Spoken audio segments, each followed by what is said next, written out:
All right, here we go. Brand new Flyers Daily for the 10th of May, 2024. Flyers Daily, as always, presented by Ticketmaster. Make more memories live. Flyers Exit Day, our interview series, will continue in this episode with Yegor Zamula, the Flyers defenseman. We'll talk to him in just a moment. Also, in this episode, we are going to take a look back at some of the pretty bad bold predictions that I made prior to the season. We went through a couple of them already. Noah Cates, I said that he would get to 20 goals. I was very far off. Said that Morgan Frost would get to 60 points. I was, 18 points off of that. He needs to be more consistent. I think 60-point player is certainly in there. And we talked about Cam York's average time on ice. I said it would lead the team in average time on ice. He was actually second on the team in average time on ice. But in this episode, we'll get to 4 more of the bold predictions I made to see how they panned out. So we'll get to that coming up after our conversation with Yegor Zamula. Now, Yegor Zamula this past year ended up playing in 66 games. He was healthy scratched on a few occasions. He's now played in a total of 92 NHL games. He's got 5 goals, 20 assists, 25 points. And the interesting thing is that, on a power play that was not nearly good enough, matter of fact, bad, this past year, Yegor Zamula jumped in there for a period of time when the power play was working pretty decently. I think over a 6 or almost 7-week stretch, the power play was clicking at about 19.5%.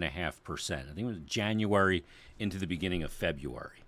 And a reason that it worked is because they put Yegor Zamula out there, and I think he just simplified things, to be honest with you.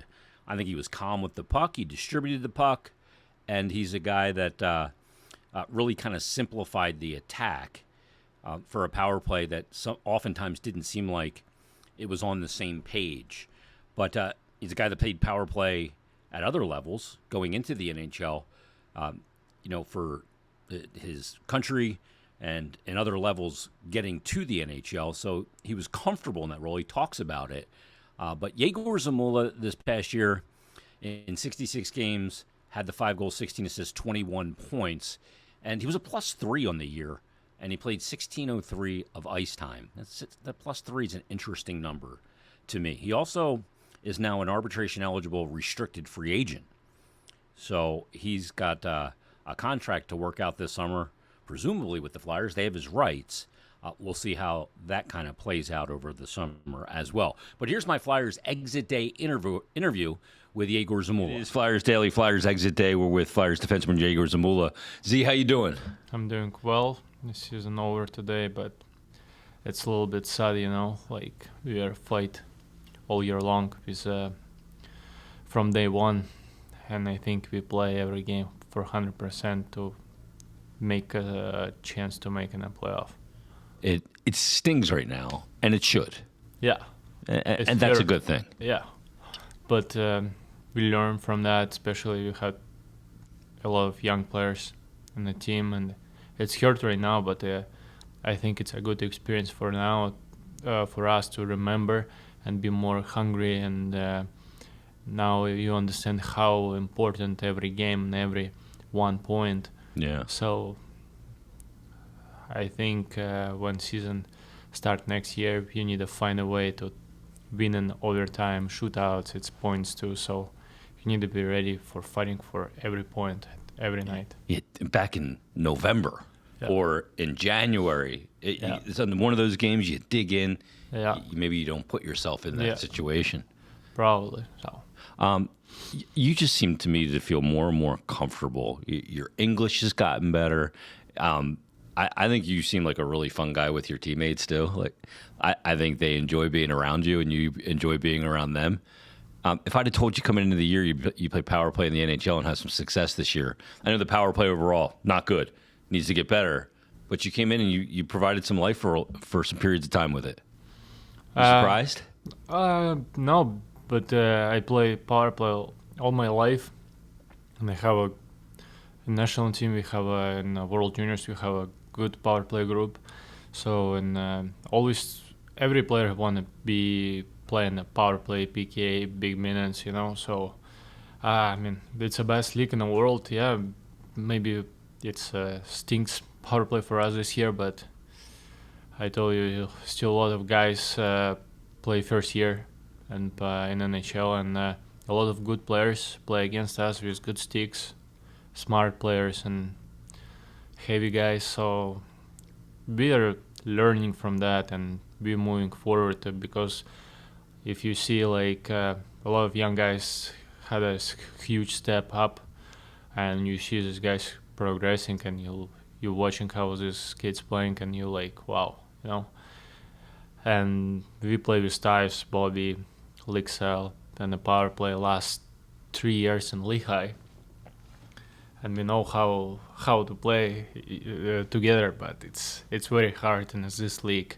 Yeah, Because a lot of good players with long experience, and some players win the cups, so it's tough to play against these guys. what are you going to do now? What's the next part to kind of, detach from the season a little bit and start to, reprocess? I think right now we need to just take a good rest and Catch your breath a little bit. yeah, just breathe, go on a vacation somewhere, forget about hockey for maybe 2-3 weeks, and get back to work. And now we know we I think we bring this year winning mentality in our locker room. Yeah, that's big. It's huge, and if you see like September or October, November, it's pretty much no fans. It's a pretty much empty rink. But I remember when Warchek, these guys playing like 4 years ago, and I'm young, 18, 19 years old. I remember this crowd. It's unbelievable. These fans is one of the best in the league. Like it's great town to play here. It's sports. It's one of the best here. Basketball, baseball, everything here. Football, soccer. It's great. And now I think we start bringing people back in the rink, like in the stadium. Yeah. So it's happy to watch. I think we bring fans back, and we know how to taste and win some games and bring winning mentality. I think it's very important. When last year you're losing, it's tough to play. Yeah. The winning mentality, Z, you couldn't have said it better, man. I totally agree with you. Yeah. And you win and play honestly, these fans will come and they'll Because respect I think it. we beat a lot of good teams this year. We play against very good team, and we play hard, and I think we play better, and we win a lot of games against Colorado, Rangers. Yep. Good Dallas. teams. Dallas, Minnesota, and this confidence growing from big games like that. Yeah. Z, enjoy the summer, man. Thanks for doing this. Thank you. I appreciate your help all year. Thank you, guys. Great to catch up with Yegor Zamula on Flyers Exit Day. When I talked to Zamula at the Flyers Carnival, he came in and sat down, and we had a conversation. We talked about, he brought it up, about the effect that Artem Anisimov had on him last year when he was down with the Phantoms. Now, the year prior, in the 22-23 season, he only played 14 games with the Flyers and spent a lot of time with the Lehigh Valley Phantoms. But he talked about how much Artie, as he calls him, was such a big help to him in learning how to be a pro. And that's why you need veterans at the NHL level and at the AHL level.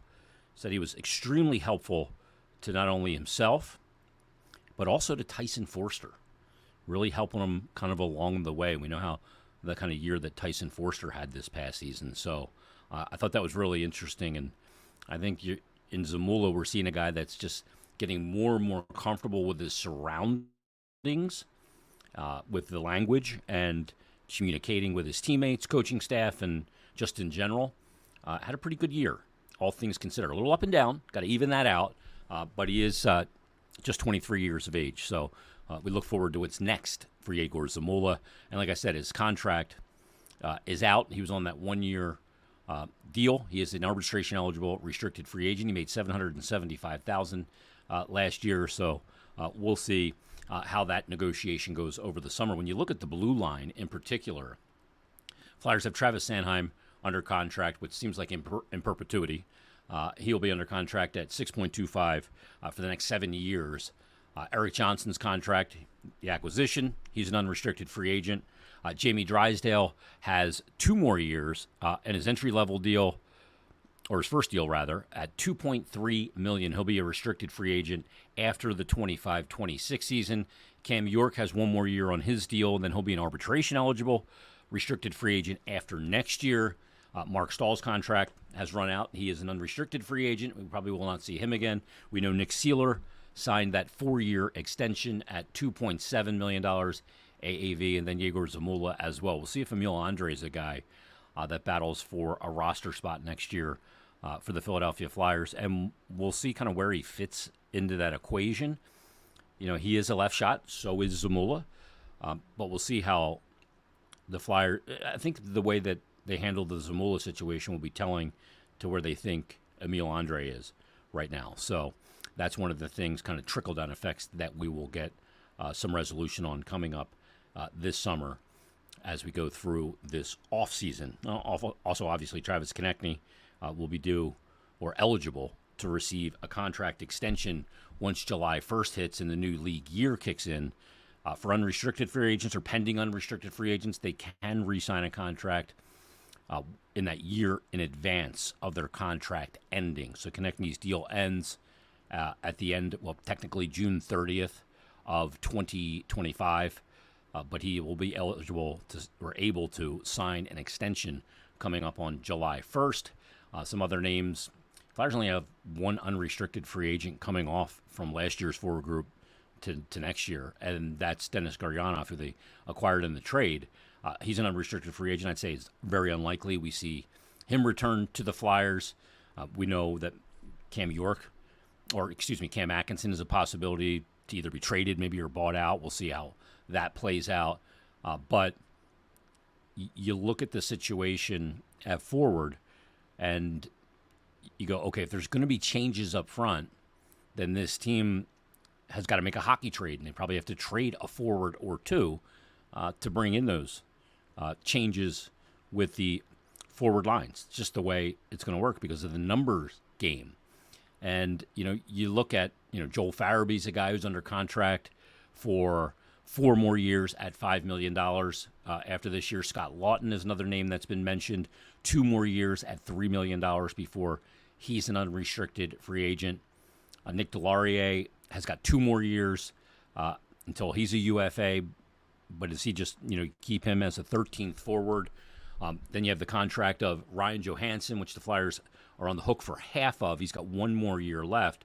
I don't know that we ever see Ryan Johansson again in the NHL, but we'll see how that plays out as we head into the next season, physicals and all of that. Tyson Forster next year also will still be on his entry-level deal at $863,000. He'll be a restricted free agent after next season. So just some things to look out for on the radar of who's up and who is up when. Let's get to a couple more of the bold predictions. Mentioned off the top a couple of the ones that we talked about in the last episode. If you missed that, you can go back and check it out. But here's another bold prediction I made before the season. I was close on this one. It was that Travis Konechny, coming off his best year in the NHL, would be a point-per-game player. And really that was an important element for him to follow up the year he had prior with yet another really good year. Now, he went to an All-Star game. Travis Konechny, in 76 games last year, finished with 68 points. So really good year from TK once again. And when you look at the past 2 years, he's been a really good performer. The year prior, in 22-23, in 60 games, he was a point-per-game player, 61 points in those 60 games. Had some kind of bizarre injuries, but 61 points in 60 games, 31 goals, 30 assists, was a minus 12 that year.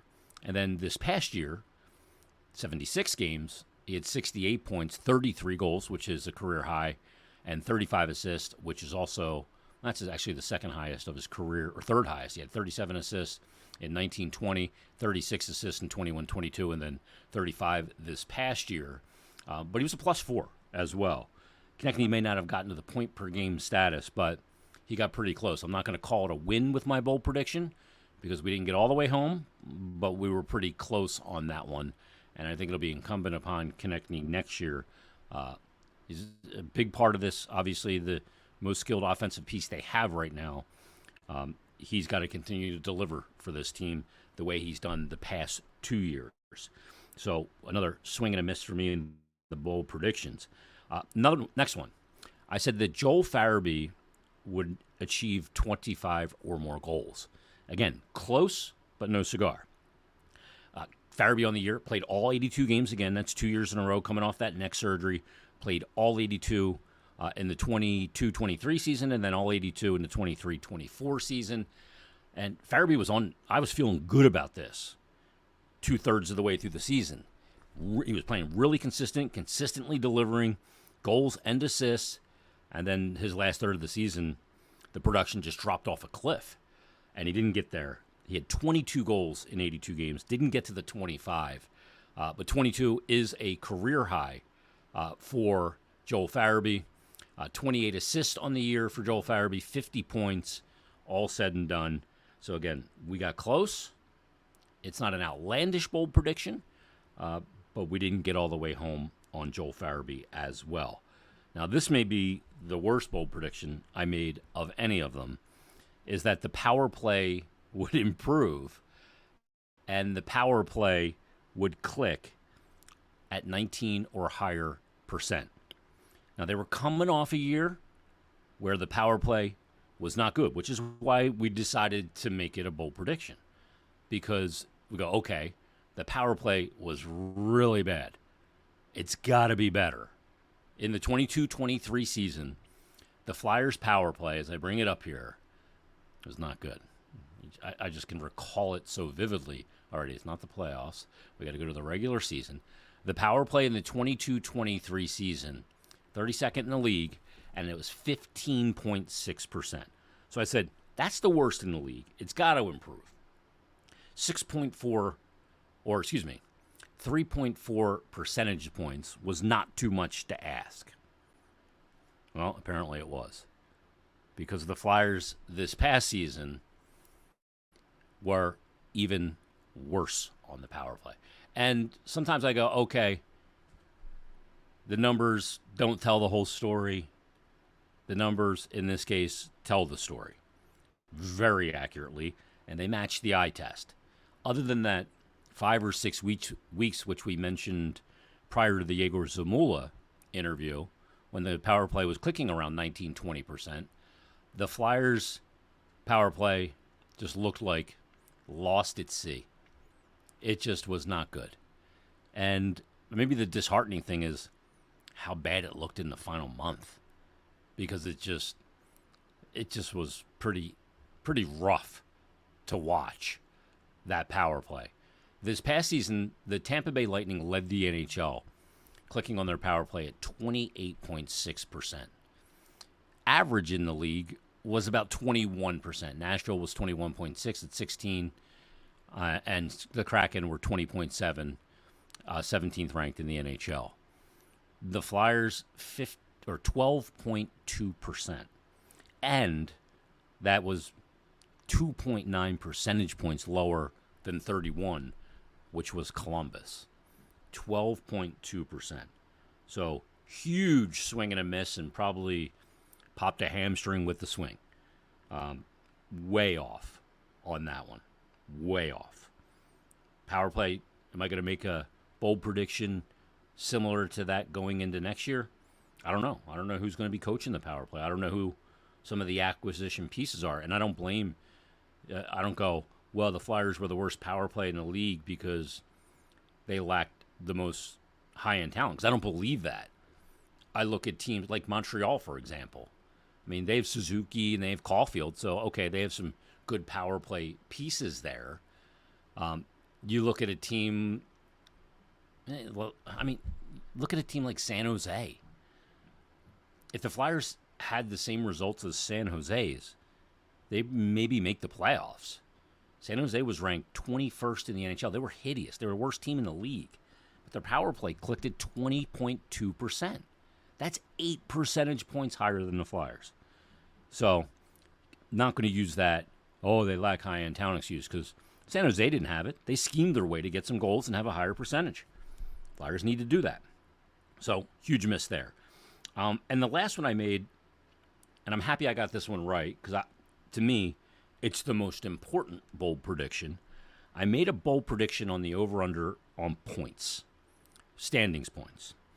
Now, the Flyers the year prior, in the 22-23 season, were a team. We talked about it in the preseason. How are we going to measure progress with the Flyers if the record is not better? Because that was a real conversation in the offseason, going, okay, you lost Hayes, you lost JVR, you lost D'Angelo, you lost Provorov. Hayes was your second leading scorer. Are they a better team? We didn't know anything about Sean Walker. There was a lot of question marks going into the year. Flyers in the 22-23 season at 75 points. I made the bold prediction that they would have over 76.5. And I didn't think they would go over by a lot, if they even did. A record in 22-23 of 31, 38, and 13th, 7th in the Metro, and only 75 points, minus 55 in goal differential. And so I make the bold prediction they'll go over 76.5, because I just thought in year 2 with John Tortorella, based on his history, there is always improvement in year 2 when he takes over a team. It's been the case everywhere he's been. There's been an improvement from year 1 to year 2, and year 2 to year 3, and year 3 to year 4 in all of his stops, with the obvious exception of the Vancouver Canucks, where he only was for one season. So it's a building process for Torts. Flyers this year had 87 points, so they far exceeded the total, the line that I said they'd be over at 76.5. Flyers go 38, 33, and 11, 87 points, and ended up being minus 26 in goal differential. Should have been a little closer, maybe to minus 10. They had some really sideways scores, obviously 9-3. The loss against Montreal, 6-2 loss against Columbus, that really kind of affected their goal differential in that last third of the season with too many games like that, 7-0 against Tampa Bay Lightning. But over 76.5 points and finished with 87. Now the key is going to be, and we've got to see what happens this summer, who's acquired, who's here, who's not here, all of those things. And there's key elements to that. If you ship somebody out, who's replacing them? Is it a known commodity or an unknown commodity? Are guys like Tyson Foerster going to continue to develop on a nice trajectory? Are guys going to have bounce-back years? Is Sean Couturier going to have a more consistent season? Is the goaltending going to hold up? Is it going to be good with both Sam Ersson and Ivan Fedotov? There's a lot of questions. How's the defensive core get filled out? All of those things will go into it. But when you go from 76 or 75 points to 87, what's the next step in that progression? To me, it's about 93 to 95 points. And that's very likely a playoff spot. Some years it's not. This year, obviously, it would have been. Washington Capitals got in with 91. But that should be the next progression, 93 to 95 points, pending, obviously, what happens this summer. So we'll see if John Tortorella can continue that arc from not only improvement with the team's process, the team's play, the team's structure, the team's discipline, the team's accountability, but also the results on the ice. The improvement from year 1 to year 2 with Torts, and then the improvement from year 2 to year 3 with Torts. So that's going to be a big element of it as well. So we'll see where that all goes. But those were the bold predictions I made prior to the season, and we kind of stunk at that. We were kind of like the power play of bold predictions here on Flyers Daily. There was also 3 key things that I said were paramount for this season to find out, for this team to find out this year. Obviously, one was staying healthy. We're referring to Atkinson and Couturier at that point. Next year, we're going to put Drysdale into that equation as well. He needs to stay healthy. We needed to find out about some young players' development. Tyson Foerster was one of those guys.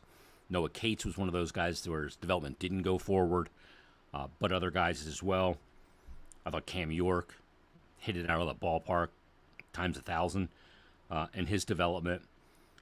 But the other thing that I thought was really important was to find those combinations of chemistry.